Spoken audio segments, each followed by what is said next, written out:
A helicopter rises vertically with a speed of 100 metre per second. तर या ठिकाणी आपल्याला स्पीड दिलेला आहे.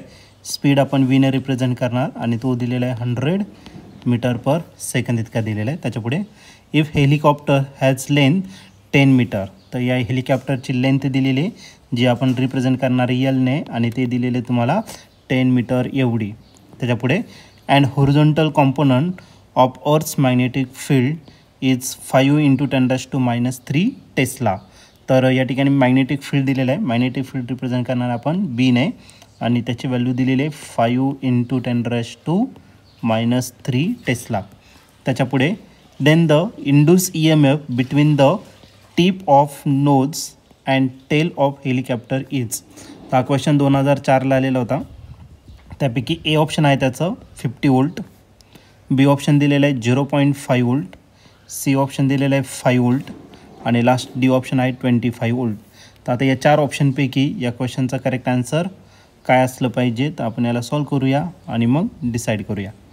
तर या केसमध्ये आपल्याला EMF किती इंड्यूस होणार आहे टीममध्ये त्याच्यासाठी आपण काय करू तर एक फॉर्म्युला या ठिकाणी काय करणार आहे आपण यूज करणार आहे आणि तो जो फॉर्म्युला आहे EMFचा IABLV. ओके. तर EMF फाइंड करायचा. आता याच्या सगळ्या व्हॅल्यू दिलेल्या आहे तुम्हाला.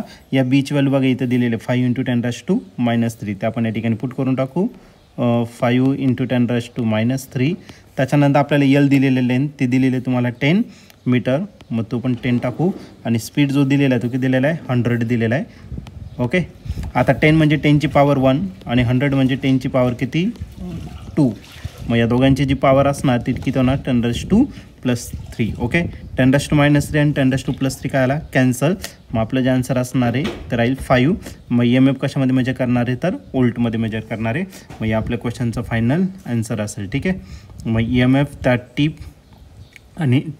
टिप ऑफ नोज आणि दुसरं कोणतं टेल याच्यामध्ये जे EMF तयार होणार ते किती असणार 5 वोल्ट. आणि या ठिकाणी तुम्ही ऑप्शन जर बघितलं तर ऑप्शन नंबर सी जो आहे तो या ठिकाणी आपला करेक्टली मॅच झालेला आहे म्हणून या क्वेश्चनचा आन्सर ऑप्शन सी असेल.